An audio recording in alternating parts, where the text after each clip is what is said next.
Party కేంద్ర కార్యాలయంలో 77వ గణతంత్ర దినోత్సవ వేడుకలు ఘనంగా నిర్వహించారు. ఈ సందర్భంగా పార్టీ రాష్ట్ర అధ్యక్షుడు పల్లా శ్రీనివాసరావు జాతీయ పతాకాన్ని ఆవిష్కరించారు. అనంతరం పార్టీ పతాకాన్ని కూడా ఆవిష్కరించి గౌరవ వందనం సమర్పించారు. ఈ కార్యక్రమంలో జాతీయ గీతాలాపన నిర్వహించారు. అనంతరం పార్టీ నేతలు, కార్యకర్తలు, కార్యాలయ సిబ్బందికి గణతంత్ర దినోత్సవ శుభాకాంక్షలు తెలిపారు. జెండా ఆవిష్కరణ కార్యక్రమంలో పార్టీ సీనియర్ నాయకులు వర్ల రామయ్య, అశోక్ బాబు, పీతల సుజాత తదితరులు పాల్గొన్నారు. వేడుకలు అత్యంత ఉత్సాహభరితంగా సాగాయి. నారా లోకేష్ బాబు గారి నాయకత్వంలో ఈ రోజు తెలుగుదేశం పార్టీకి పెట్టింది మన ప్రీతం నేత నారా చంద్రబాబు నాయుడు గారికి, అలాగే యువ నాయకుడు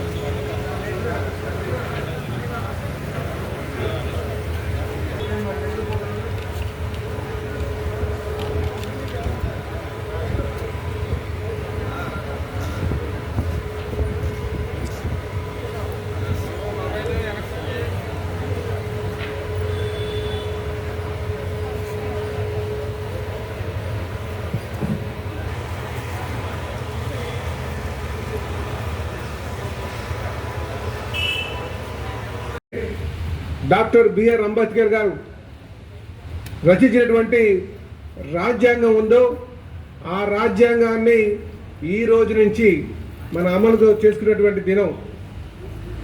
అది మన పార్లమెంట్ ఆమోదించినటువంటిది, అమల్లోకి తెచ్చినటువంటి దినంగా మనం భావించాలని చెప్పి ఈ సందర్భంగా తెలియజేస్తున్నాం.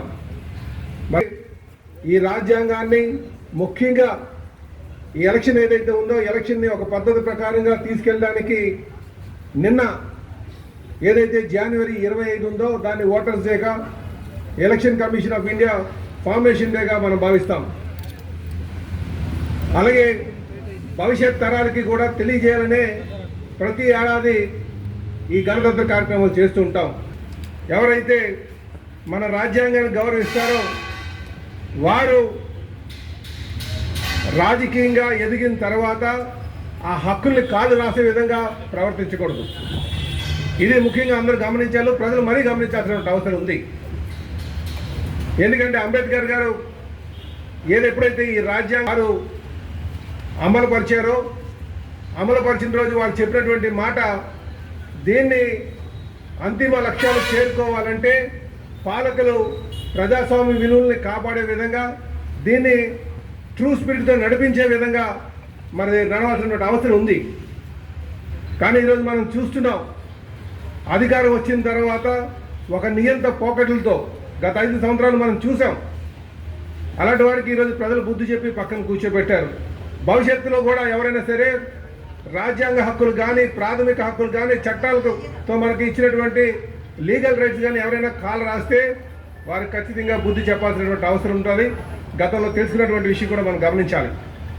కనుకనే ప్రతి ఒక్కరి బాధ్యత, ఈ భారతదేశంలో కానీ, ఈ రాష్ట్రంలో కానీ ఇక్కడ ఉన్నటువంటి ప్రతి ఒక్క పౌరుడు యొక్క బాధ్యత రాజ్యాంగ హక్కుల్ని మనం కాపాడాల్సి ఉంది, రాజ్యాంగాన్ని పరిరక్షించాల్సినటువంటి అవసరం ఉంది. మరీ ముఖ్యంగా అధికారంలోకి వచ్చినటువంటి వారు, అధికారం కాక్షించేటువంటి వారు, వీళ్ళందరూ కూడా అది దాని ట్రూ స్పిరిట్తో మనం అమలుపరిచే విధంగా మనం అందరూ కూడా ప్రయత్నం చేయాలని చెప్పి ఈ సందర్భంగా తెలియజేస్తున్నాం.